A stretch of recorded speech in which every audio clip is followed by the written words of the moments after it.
Okay, start with 1.5 cups of warm water, about 105-115 degrees Fahrenheit. Open 1 packet of yeast. I'm using yeast that's specially designed for making pizza, but you can use plain old quick rise yeast if you want. Pour the yeast into the warm water, then pour in 1 teaspoon of sugar. Mix it lightly and let it sit for about 5 to 10 minutes. You'll know that it's ready when it becomes frothy and has a certain smell to it.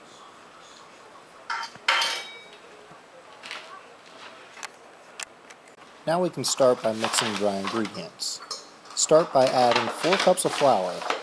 I'm using 2 cups all-purpose flour and 2 cups of bread flour, but you can use either or whatever mixture you wish. Now add a pinch of salt,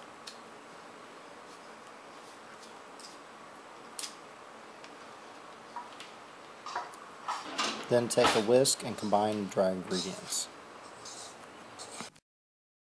Now make a slight well in the center of your mixture. You're going to add 1/4 a cup of vegetable oil or olive oil. I'm using olive oil.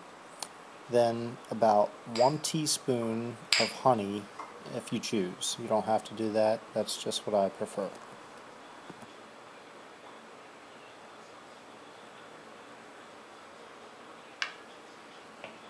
Now you can take your yeast and water mixture, as you can see it's ready, and you can add it to your dry ingredients.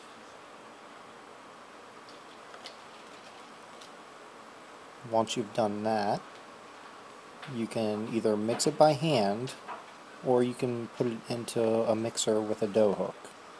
I'm going to mix it a little bit by hand right now, and then I'm going to transfer it to a mixer with a dough hook.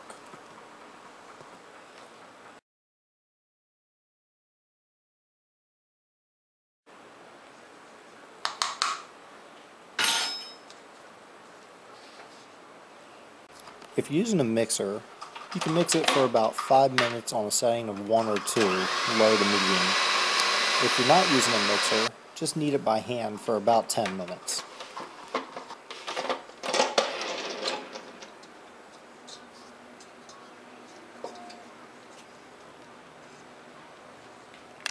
Now turn out the dough onto a floured surface and give it a quick kneading. You don't have to knead it too much, just a little bit.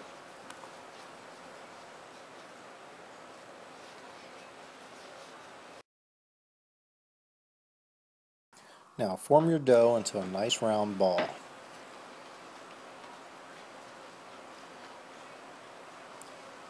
Take it and place it into a bowl, coat it with oil, and then you want to coat the top of the dough with some oil.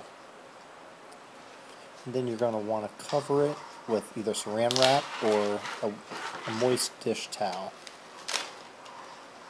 You're going to take it and place it in a warm, undrafty spot in the house, and you're going to let it rise for about 45 minutes to an hour, or until it doubles in size.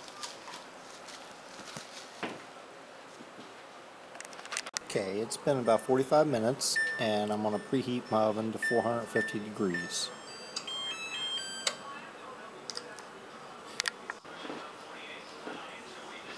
As you can see, my dough has risen to about double in size. I'm just going to pull off the saran wrap, and I'm going to punch down the dough.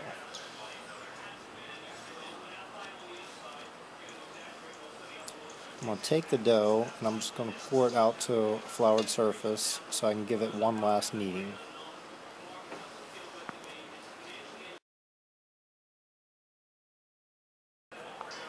Take the dough and place it on a cookie sheet that's lined with oil. Work the dough into the corners from the center outward. This may take a little while, but be patient, it'll get there.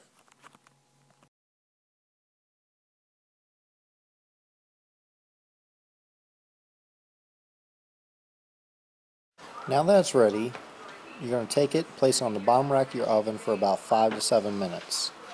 You just want to keep it in there long enough for the dough to get nice and firm.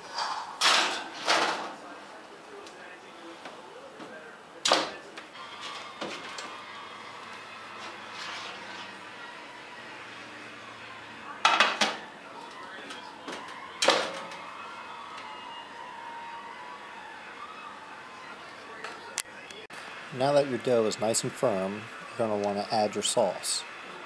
I use it straight from the can. It's just regular tomato sauce. And I just pour it out, and then I spread it throughout with the back of a little measuring cup.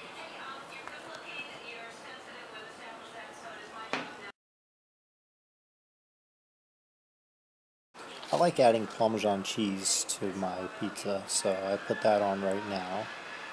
And I just spread it throughout. And then after I put the Parmesan cheese on, I'll put the mozzarella cheese on top. And I like lots of mozzarella cheese. So I'll spread that throughout and make the pizza nice and cheesy. If you want to add other toppings, now's the time to do that. And as you can tell, I'm making a Sicilian style pizza, but if you want to make thin crust, you can just spread the crust a little thinner and make it that way with the fish. I like the Sicilian style, and it's really good. So I'm going to take this now, I'm going to place it back in the oven at 450 degrees for another 7 to 10 minutes. Just watch it and make sure it doesn't burn. It's coming out now, and you can see how it looks. Nice and good.